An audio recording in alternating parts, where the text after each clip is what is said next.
What's good, YouTube? Welcome back to the channel. I'm Toxin Gaming. Today we are going to be going over my Beware the Brothers Red Eyes deck profile. Yes, this is going to be a Red Eyes Black Dragon deck profile based around the new skill Beware the Brothers Paradox, Red Eyes Black Dragon, Carbon Add-on, Champion's Vigilance, and the Red Eyes Spirit. This deck is actually really cool, a lot of fun to play. I definitely do not recommend it to be competitive, but if you're looking for a very cool and fun deck to play, this is the deck for you. So without further ado, we're going to jump right into this. Beware the Brothers Paradox, like I said, is a skill from Midterm Paradox.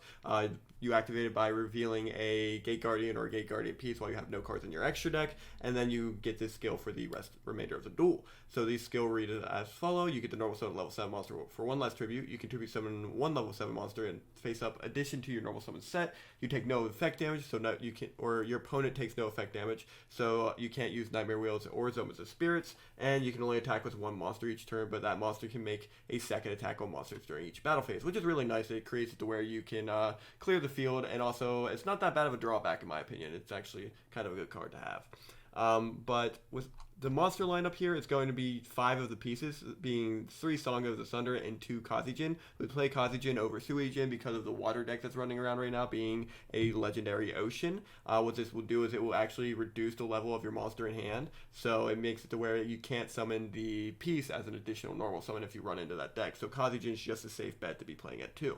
Red Eyes Black Dragon is the bread and butter of this deck. You are going to be playing at 3 in this deck. One of the big issues I came across playtesting this is that you end up breaking a lot because of the amount of level 7s in your deck, but outside of that, the deck is actually really cool.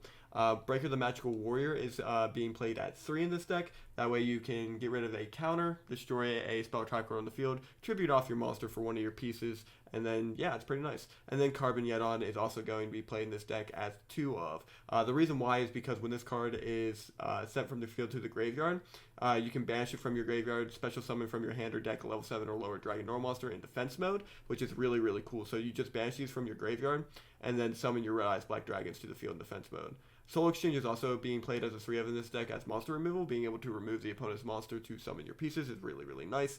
And then we are also playing Champion's Vigilance. It's kind of the bread and butter. The reason why we are playing the Red Eyes Black Dragon in this deck is this card right here, because you are able to negate spell and trap cards or your monster's summons, which is really nice. Red Eyes Spirit is also to reborn your Red Eyes from your graveyard. That way you can go for a more aggro push if you absolutely have to. And then Dust Tornado to help clear out the spell and trap cards like Floodgate Trap Hole, Nightmare Wheels, Zomas, problematic cards like that.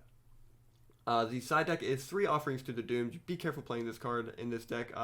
If you are siding in this card, make sure you're cutting your level 7s because this card creates it where you can't draw for the turn. So if you put yourself in a position where you don't have a card that can be tributed, you're in for a world of hurt. Straight Flush is also being played in this deck along with Jinzo and Dust Tornado for the spell and trap heavy decks like Offerings to the Doomed, Widespread Ruins, Wall of Disruptions, Nightmare Wheels. Like a lot of those crazy heavy trap decks, these cards are going to be very good against. But if you guys enjoy this type of list, make sure you leave a like on this video, make sure you subscribe, and above all else, I hope you all have a great day, and I will see you guys next time. Bye bye.